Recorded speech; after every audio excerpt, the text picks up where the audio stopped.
우리 주변에는 질병으로 고통당하는 사람들도 많고 또 하던 일들이 생각대로 잘 되지 않아서 실패하는 분들도 있고 또 인간관계로 고통당하는 사람들도 많습니다.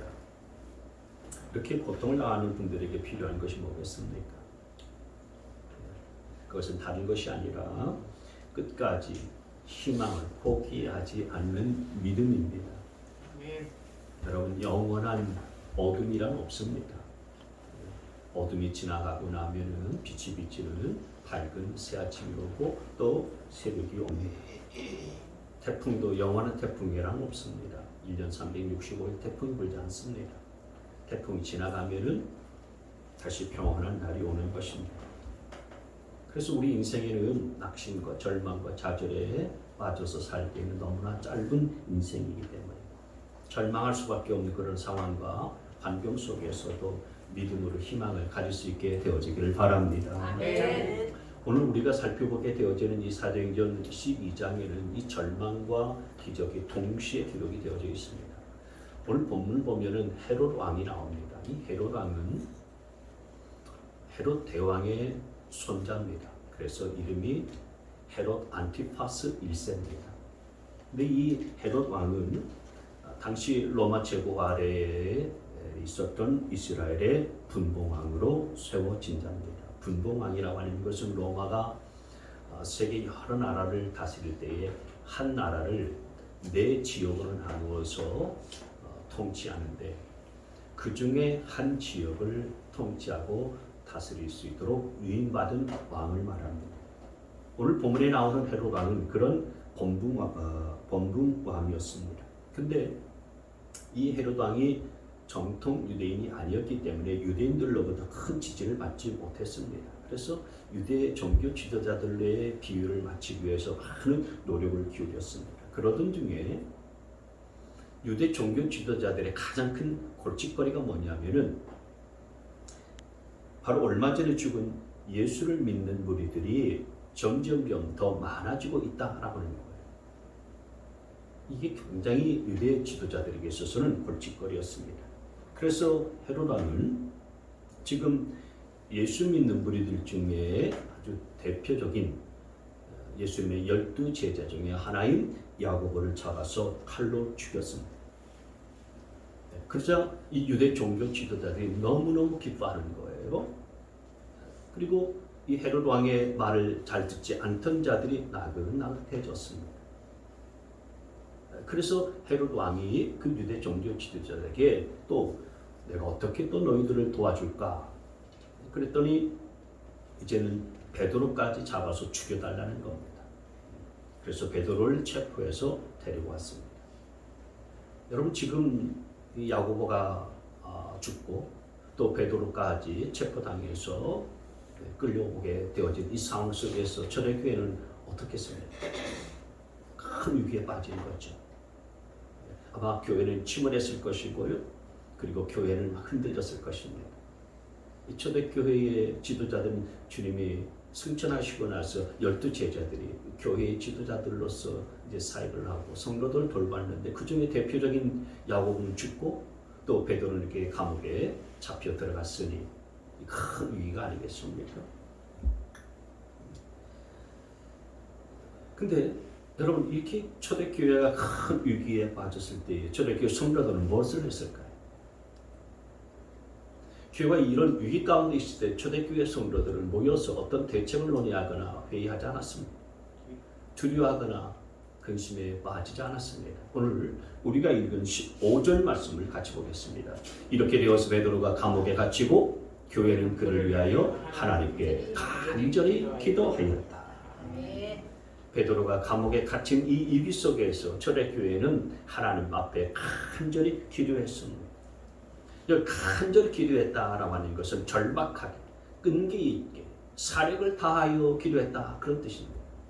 그러니까 초대교회는 위기를 맞고 교회가 흔들거릴 때에 근심하거나 두려워하지 아니하고 모여서 대책을 수기하거나 회의하려고 하지 아니하고 하나님 앞에 절박한 심령 가지고 기도한 것입니다. 끈기 있게 기도했습니다. 사력을 다해서 기도했습니다. 목숨을 걸고서 기도한 것입니다. 근데 여러분, 초대교회 성도들은 얼마 전에 야고보가 죽을 때에도 그렇게 기도했습니다.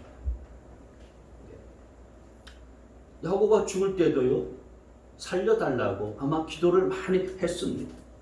근데 야고보는 죽고 말았습니다. 그리고 이제 또 베드로가 체포됐습니다. 똑같은 상황이고 똑같은 헤롯 왕입니다. 헤롯 왕은 폭군입니다. 아주 잔인한 왕입니다. 사람을 죽이는 것을 아무렇지도 않게 생각하는 그런 아주 잔인한 왕입니다. 그래서 초대교회 성도들은 이제 야고보도 죽었는데 그때 우리가 야고보를 살려다 얼마나 기도를 많이 했느냐. 근데 기도해도 야고보가 결국 죽고 말지 않았느냐. 기도해도 소용이 없구나. 실망했을 겁니다. 기도에 응답이 없다고 해서 모두들 실망하고 좌절에 빠졌을 겁니다. 그래서 이제 베드로까지도 잡혀 들어갔으니 기도한다고 무슨 일이 벌어질까? 기도한다고 해서 무슨 일이 생겨날까? 기도해봤자 소용없잖아? 아마 초대교회 성도들 가운데는 그렇게 기도에 대해서 회의적인 사람들도 없지 않아 있었을 겁니다. 근데 여러분, 누가 계속해서 기도하게 될까요? 계속해서 기도할 수 있는 사람은 실망의 늪에서 빠져나오는 사람만이 계속해서 기도할 수가 있습니다. 대부분의 사람들이 기도하다가 실망하고 주저앉고 그리고 나앉습니다. 여러분, 기도했는데 응답이 없습니까? 기도했는데도 아무런 응답의 소식이 들리지 않습니까? 먼저 실망의 늪에서 나올 수 있게 되어지기를 바랍니다. 여러분, 믿음이라는 것이 뭘까요? 믿음이라고 하는 것은 내 환경이나 내 상황과 관계없이 하나님의 살아계심을 끝까지 믿는 것이 바로 믿음입니다. 우리가 기도할 때마다 즉각 응답이 임한다면 사실 믿음이 필요하지 않지요. 기도는 마치 돈을 탁 넣으면 자동 판매기에서 물건이 툭툭 떨어지는 것처럼 기도는 그렇게 즉각 응답이 탁탁 되어져 튀어나오는 게 아닙니다. 기도에는 믿음이 필요합니다. 그 믿음은 우리의 실망을 뛰어넘는 것이어야 됩니다. 여러분이 기도해도 응답이 없어도 실망을 뛰어넘어서 기도를 계속할 수 있는 믿음이 여러분 가운데 있게 되어지기를 바랍니다. 그래서 우리 한번 따라서 합시다. 기도 응답이 없다고 실망하지 맙시다. 다시 한번 기도 응답이 없다고 실망하지 맙시다. 옆 사람에게 한번 내 뜻대로 되지 않았다고 실망하지 맙시다. 시작.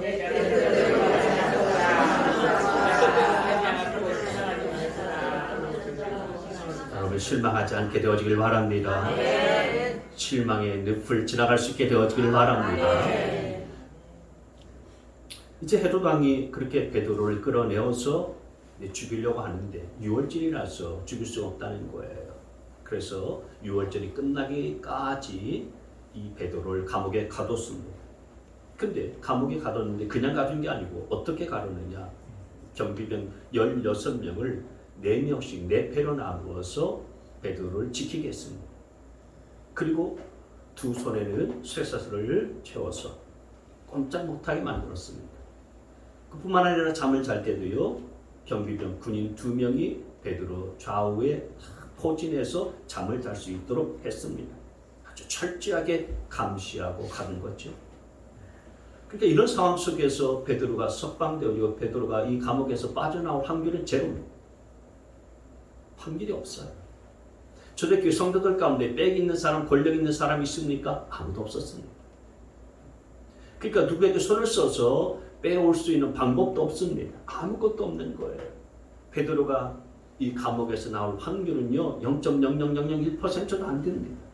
근데 그럼에도 불구하고 초대교회 성도들은 희망을 버리지 아니하고 끝까지 간절히 하나님 앞에 기도했었던 것입니다. 그러니 여러분, 우리가 어떤 위기, 어떤 상황 가운데 있을지라도요, 기도를 쌓는 것은 좋은 것을 쌓는 것이라는 사실들을 믿으시기를 바랍니다. 기도를 쌓는 일은 기적을 쌓는 일인 것입니다. 여러분, 건강해서 기도하지 않는 것보다 내가 아파서 기도하는 것이 100배, 1000배 좋다는 사실들을 믿으시기를 바랍니다. 여러분이 돈이 많아서 기도하지 않고서 떵떵거리면서 사는 것보다도 내가 가난해서 하나님을 의지하고 하나님 앞에 기도하는 것이 더 100배, 1000배, 10,000배 좋다는 사실들을 믿으시길 바랍니다. 안 그렇습니까? 내가 성공해서 하나님 앞에 기도하지 않고서 그 성공을 자랑하면서 살아가는 것보다 내가 비록 실패했을지라도 하나님을 바라보면서 소망을 갖고서 살아가는 자가 더 복 있는 사람인 줄 믿습니다. 그런 인생이 더 좋은 미래가 나타나게 되어지는 것입니다. 우리가 사도행전을 계속 보고 있습니다만 이 사도행전 말씀을 가만히 보면 사도행전을 기도하면은 무슨 일이 벌어진다. 이걸 기록하고 있습니다. 그래서 사도행전은 기도행전입니다. 사도행전은 기도행전이에요. 기도하면 성령이 역사한다. 그래서 성령 행전이기도 하는 것입니다. 사도행전 1장에 우리 주님께서 부활 승천하시고 40일 동안 이 땅에 계시면서 하늘에 승천하시기 전에 제자들에게 너희는 이 예루살렘에 머물러서 기도하라. 그렇게 말씀하셨습니다. 기도하라 말씀하시고 승천하셨습니다. 사도행전 2장 말씀에 그 주님의 말씀을 듣고서 기도했었던 초대교회 120여 명의 제자들과 성도들은 성령이 부어지는 역사를 경험했습니다. 사도행전 3장 말씀에 보면은요, 베드로와 요한이 기도하면서 성전 미문 앞에 나면서부터 못 걷게 된 사람 40년 동안 걷지 못했던 사람이 기도할 때 그 사람이 벌떡 일어난 역사가 벌어졌습니다. 사도행전 4장 말씀에도요, 유대인들의 위협과 그리고 핍박 앞에서도 성도들이 간절하게 기도했을 때에 그들에게 성령이 부어지게 되어졌었고요, 담대하게 하나님의 말씀을 증거할 수 있게 되었습니다. 사도행전 5장 말씀에 보면 초대교회 스데반 집사가 놀라운 일들을 행했습니다. 그리고 초대교회 놀라운 기적과 또 치유가 벌어지게 되어졌었고요, 베드로의 그림자만 밟아도요 치유가 일어나는 역사가 나타났어요. 베드로는 이전에는 그런 일들이 없었던 줄 알습니다. 그러나 그가 성령 받고 기도하는 사람이 되니까요, 놀라운 그런 일들이 벌어지게 된 것입니다. 사도행전 6장에 그리고 사도행전 8장 말씀에 보게 되어지면은 베드로와 요한이 사마리아 성에 가서 빌립 집사가 놀라운 일들을 벌일 때 그곳에 가서 믿기만 하던 자들에게 안수를 했더니 그들에게 성령이 부어지는 역사로 나타나게 됐습니다. 사도행전 9장 말씀에 보면은 아나니아가 눈이 멀게 된 사울을 위해서 기도할 때에 사울의 눈에 비늘 같은 것들이 벗겨지고요, 그 눈이 밝아지게 되는 역사가 나타났습니다. 그리고 베드로는 기도할 때에 중풍병 앓고 있었던 애냐를 일으켰고요, 그리고 죽은 여제자 다비다도 살렸습니다. 사도행전 10장 말씀에 베드로가 기도하다가 하늘에서 보자기가 내려오는 환상을 봤습니다. 그 환상을 보고서 로마 백부장 고넬료의 집에 가서 복음을 증거하고 설교를 하는데 그때 성령이 그들 고넬료 이방인 고넬료 가정 가운데에 부어지고 임했습니다. 오늘 본문인 사도행전 12장 말씀에는 초대교회 성도들 베드로를 위하여서 간절히 기도했을 때에 감옥문이 열리는 놀라운 역사들이 벌어졌습니다. 그래서 여러분, 사도행전에는 기도하면 무슨 일이 벌어진다는 사실들을 기록하고 있는 거예요. 그래서 사도행전은 기도행전인 것입니다. 여러분, 기도하면 어떤 일이든지 벌어진다는 사실들을 믿으시길 바랍니다. 기도하면 무슨 일이든 벌어집니다. 시작. 기도하면 무슨 일이든 벌어집니다. 기도하면 좋은 일이 일어납니다. 시작. 기도하면 좋은 일이 일어납니다. 믿으십니까? 아멘. 초대교회 성도들은 이 베드로가 감옥에 갇히기 시작한 때부터 기도하기 시작했습니다. 언제까지 기도했습니까? 베드로가 갇혀서 감옥에서 나올 때까지 그렇게 기도했습니다. 아멘. 우리가 읽진 않았습니다만 우리가 읽은 본문 바로 뒤편에 보면은 베드로가 이제 감옥에서 나와서 초대교회 성도들이 모이는 곳에 갔더니 그들이 그때까지 기도하고 있었어요. 이 초대교회 성도들이 하나님 앞에 간절히 기도했더니 어떤 일이 벌어졌을까요? 첫째로 간절히 기도했더니 어두운 감옥에 빛이 들어왔습니다. 7절 말씀을 보시면 그런데 갑자기 주님의 천사가 나타나고 감방에 빛이 환히 비치었다. 초대교회 성도들이 이때 자기들이 모인 마가의 다락방에서 베드로를 위하여서 간절히 기도했더니 그때 베드로가 있던 감방에 감옥에 빛이 비추기 시작했다라고 하는 것입니다. 여러분, 기도하면 이렇게 무슨 일이든지 벌어지는 것입니다. 기도하면 갑자기 어떤 일이 생기는 거예요. 홍해는 갑자기 열려졌습니다. 여리고 성도 하나님께서 말씀하실 때 6일 동안 아무 일이 없다가 제7일째 되는 날에 갑자기 무너졌습니다. 나아만 장군이 요단강에서 몸을 6번 오르락 내리락 하면서 몸을 담글 때는 아무 변동이 없었습니다. 그런데 7번째 요단강에서 몸을 담그고 나올 때는 어린아이의 살같이 하얘지고 나면 깨끗하게 치유되어진 줄 믿습니다. 아멘. 여러분, 우리의 기도가 쌓이면 갑자기 빛이 나타나는 것입니다. 아멘. 우리의 기도가 쌓이게 되어지면요 질병의 어둠이 떠나가는 줄 믿으시기를 바랍니다. 갑자기 두려움이 사라집니다. 갑자기 불안도 사라집니다. 갑자기 불면증도 사라지게 되어지는 것입니다. 갑자기 사업이 번창게 되어지는 것입니다. 갑자기 안 믿던 남편이 예수 앞에 돌아오는 역사가 벌어지게 되어지는 것입니다. 간절히 기도하고 그 기도가 쌓이면은 갑자기 이런 일들이 벌어지는 줄 믿으시기를 바랍니다. 여러분, 감옥 같은 어둠에 갑자기 여러분 빛이 비추는 역사 여러분 가운데 나타날 수 있게 되어지기를 주의 이름으로 축원합니다.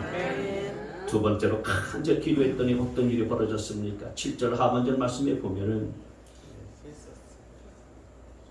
그러자 쇠사슬이 그의 두 손목에서 풀렸다.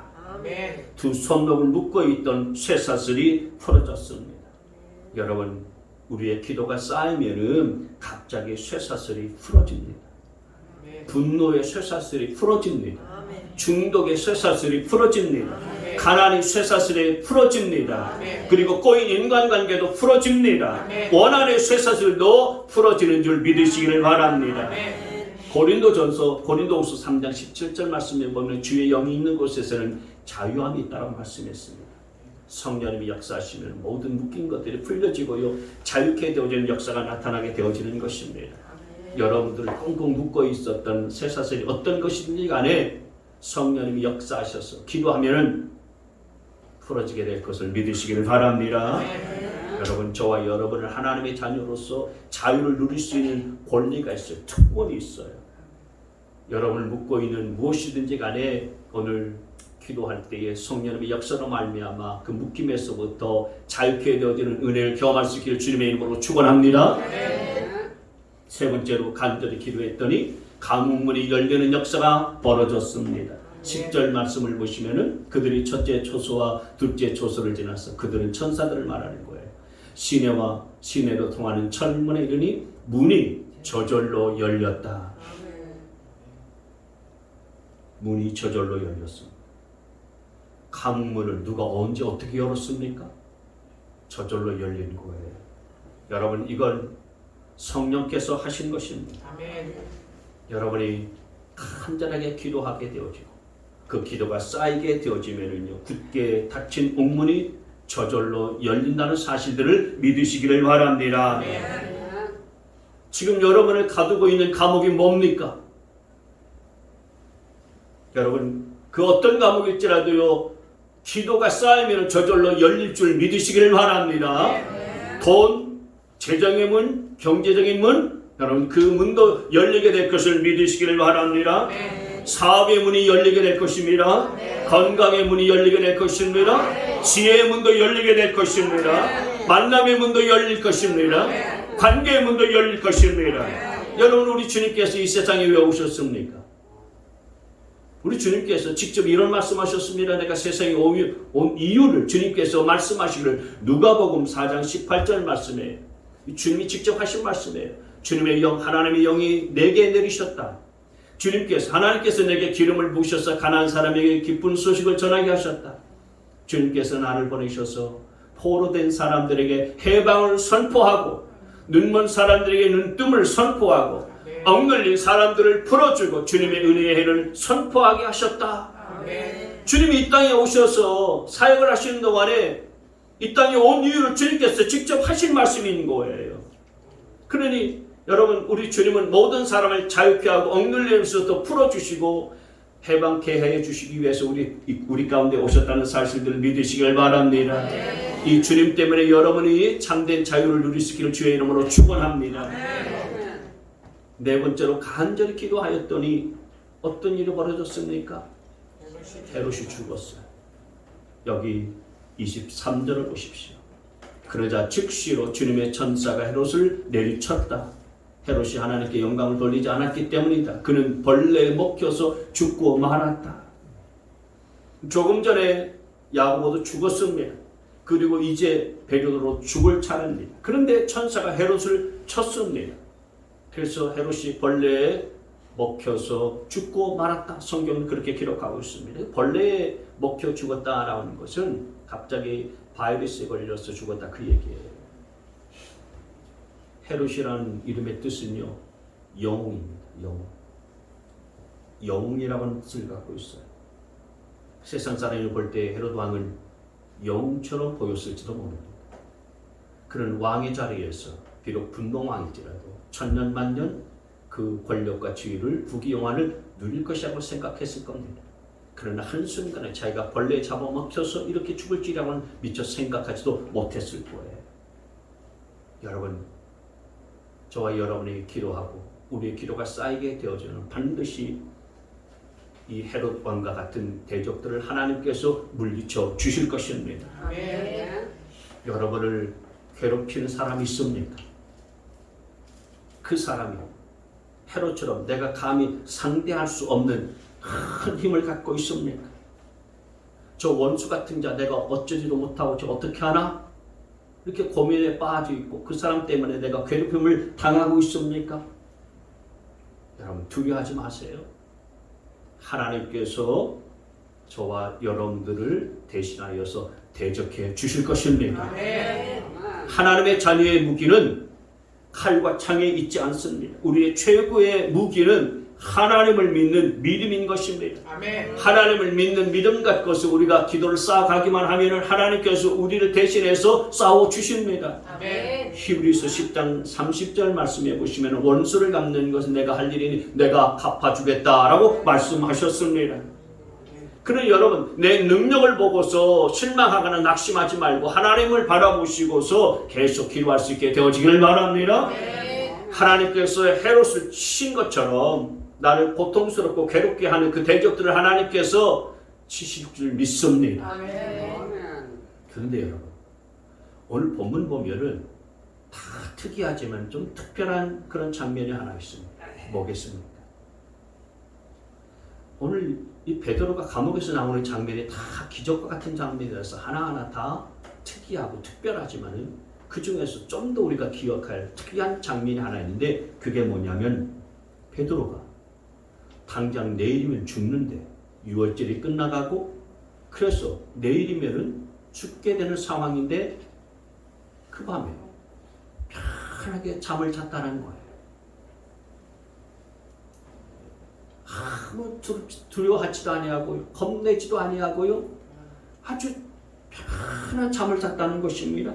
6절 말씀, 헤롯이 베드로를 백성들 앞에 끌어내기로 한 그 전날 밤이었다. 베드로는 두 쇠사슬에 묶여 군인 두 사람 틈에서 잠들어 있었다. 여러분, 베드로는요, 사도행전 2장에 나오는 것처럼 오순절날 성령 임할 때에 강력한 성령을 받은 사람이었어요. 성령 충만함을 받고 난 다음에 사람이 완전히 달라졌습니다. 그리고 기도하는 사람으로 성령의 사람으로 변화되어졌습니다. 그렇기 때문에 당장 내일 아침 죽는다 할지라도 그는 평안한 잠을 잘 수가 있었던 것입니다. 그거 자기 최면 건가 아니었습니다. 내가 자야 돼, 내가 평안해야 돼.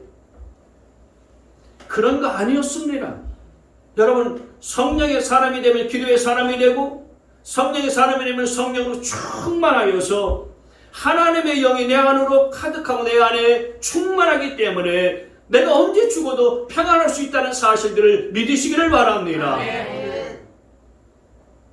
베드로가 감옥에 있어서도 내일 죽는 그 상황 속에서 이렇게 잠을 잘 수 있었던 것은 바로 이유가 그거였습니다. 성령의 사람이었고 그가 기도의 사람이었기 때문이었다라고 하는 거예요. 초대교회가 베드로의 숙박을 위해서 베드로를 위해서 간절히 기도했지만 베드로도 감옥 안에서 간절히 기도했을 것입니다. 성경에 나와 있지는 않습니다만은 그러나 감옥 안에서 베드로가 가만히 있었겠어요? 그도 하나님 앞에 간절히 기도했을 것입니다. 그렇게 기도한 후에 내일 모든 것들을 하나님께 다 맡기고서 편하게 잠을 잔 거예요. 여러분, 기도는 하는데 하나님께 맡기지 못하면은 아무 일도 경험하지 못합니다. 기도는 하는데 기도하고 난 다음에 하나님 앞에 그 모든 것들을 다 맡겨버려야 되는데 맡기지 못하면은 이 평안을 경험할 수가 없고 누릴 수가 없어요. 그러니 여러분, 기도하고 그 후에 모든 일들 다 하나님 앞에 맡겨버릴 수 있게 되어지기를 바랍니다. 여러분, 하나님은 기도한다고 역사하신 분이 아니고요, 기도도요, 믿음의 기도를 할 때 하나님이 그 기도를 받으시고 역사하는 줄 믿으시기를 바랍니다. 믿는 자의 간구를 통해서 하나님은 역사하시는 거예요. 믿음이 있는 자의 기도를 통해서 하나님이 일하시는 것입니다. 내가 이제 기도했으니 하나님께 내 모든 일들과 근심 염려를 다 맡겨버립니다 라고 맡겨버리는 자를 통해서 하나님은 일하시는 줄 믿으시기를 바랍니다. 그래서 여러분, 나중에 이 베드로가 베드로전서 베드로후서를 기록하잖아요. 그때 베드로전서에 지금 이 상황을 기억하면서 베드로전서 5장 7절에 이런 말을 기록했어요. 같이 있습니다. 시작. 너희 염려를 다 주께 맡기라. 이는 그가 너희를 돌보심이라. 베드로전서라고 했잖아요. 베드로가 초대교회 성도들에 보낸 첫 번째 편지 베드로전서 5장 7절에 베드로가 염려를 다 하나님께 맡겨버려라. 그러면 하나님께서 너희를 돌보실 것이다 라고 그렇게 이야기했었던 거예요. 염려를 다 주께 맡겨라. 주인에게 맡겨버려라. 그래 여러분, 내가 두려워하고 근심하고 걱정하고 있는 것들을 내가 주인 대신 주님께 다 맡겨버려야 그 사람이 정말 믿음의 사람인 거죠. 아직까지도 내가 염려와 걱정, 근심 있는 것들을 내가 떠안고 기도하면서도 주님께 맡겨버리지 못하게 된다면 그것은 주님을 입술로는 고백하지만은 인정하지 않는 거예요. 주님을 주인으로 인정하지 않는 것입니다. 여러분, 여러분의 염려와 근심, 걱정을 다 기도한 다음에 주님께 맡겨버릴 수 있게 되어지기를 바랍니다. 맡긴다는 얘기는요, 배구할 때 공을 옆 사람에게, 선수에게 넘기잖아요. 토스한다고 그러잖아요. 토스하는 거예요. 넘겨버리는 거예요. 그게 맡기는 것입니다. 주님께 내 염려를 토스해버리세요. 그러면 내 염려가 다 떠나가게 될 줄 믿습니다. 문제가 해결될 줄 믿으시길 바랍니다. 주님은 내게 토스하라 라고 말씀하셨는데도 불구하고 내가 여전히 토스하지 않고 맡기지 않고 또 넘기지 않냐고 내가 여전히 간직하고 있으니까 그 문제 때문에 내가 괴로운 것이고 그 문제 때문에 내가 힘든 것이고 고통스러운 것입니다. 여러분, 맡기면서 기도하는 사람이 모든 삶에서 승리하게 될 줄 믿습니다. 베드로는 초대교회 성도들의 간절한 기도로 인하여서 이제 감옥에서 그렇게 풀려나오게 됐어요. 감옥에서 풀려나오자마자 곧바로 어디로 갔냐면 자신을 위해서 기도하고 있는 초대교회로 갔습니다. 마가의 다락방에 모여서 초대교회 성도들이 그를 위해서 간절히 기도했지 않습니까? 여전히 기도하고 있는 거예요. 그들에게 가서 그동안 감옥에 있었던 일들을 자세하게 이야기하고요, 간증을 했습니다. 17절입니다. 베드로는 손을 흔들어서 그들을 조용하게 하고 주님께서 자기를 감옥에서 인도하여 내신 일을 이야기하였다. 그리고 그는 이 사실을 야고보와 다른 신도들에게 알리시오 하고 말하고는 거기에서 떠나 다른 곳으로 갔다. 감옥에서 자기가 고난당한 그것이 베드로에게 있어서의 모든 것이 아니었어요. 감옥에 갇힌 것으로 베드로의 삶이 베드로의 인생의 끝이 아니었었던 것입니다. 그 고난의 현장 속에서 하나님이 어떻게 살아계시고 어떻게 역사하셨는가 그것을 지금 초대교회 성도들에게 제자들에게 지금 간증하고 그 일들을 증거하고 있었던 거예요. 그래서 여러분 베드로에게 나타났었던 감옥은 그 인생의 끝이 아니었다는 것입니다. 베드로는 그 감옥에서 나온 뒤에 더 놀라운 인생을 살기 시작했어요. 사도행전은 28장으로 구성되어 있는데 1장부터 12장까지는 그 중심에 누가 있냐면 베드로가 있습니다. 그리고 13장에서도 마지막 28장까지는 그 중심에 사도 바울이 있어요. 그래서 베드로가 중심인 1장부터 12장까지 베드로가 그 사도행전 이야기의 중심이에요. 중심. 근데 하나님께서는 이 베드로가 중심인 1장에서부터 12장까지 마지막인 12장에 와서 베드로의 인생을 감옥에 갇힌 것으로 끝내지 않고 감옥에서 나와서 하나님의 살아계신 것을 증거한 것으로 베드로의 인생을 더 아름답게 쓰셨다 그 얘기입니다. 여러분 혹시 내 인생이 감옥에 갇혀있다고 생각하는 분이 있습니까? 아니요. 감옥이 끝이 아니에요. 감옥 후에 더 놀라운 일들이 예비되어져 있고 기다리고 있다는 사실들을 기억하시기를 바랍니다. 여러분 감옥 같은 내 인생이 그것으로 끝나는 것이 아니라고 하는 것입니다. 질병의 감옥이 내 인생의 끝이 아닙니다. 야 내가 이렇게 골골 아프다가 내 인생이 끝나는 거 아니야? 아니에요. 가난의 감옥이 여러분의 인생의 끝이 아님을 기억하십시오. 실패의 감옥이 상처의 감옥이 내 인생의 끝이 아님을 기억하시기를 바랍니다. 어제의 실수가 내 인생의 끝이 아닙니다. 지금의 감옥이 끝이 아니에요. 우리에게는요 우리가 생각하지 못한 새로운 날들 하나님께서 다 마련해 놓으시고 하나님이 다 계획해 놓으셨다는 사실들을 기억하시기를 바랍니다. 따라서 여러분 지금 내가 감옥과 같은 환경과 상황이라고 할지라도 이것을 내 인생의 끝이라고 생각하지 마시고 절망하지 않게 되어지기를 바랍니다. 나는 내 앞날을 모릅니다. 내 미래를 몰라요. 그렇지만 하나님께서는 우리 인생에 놀라운 계획을 갖고 있음을 여러분 기억하시기를 바라요.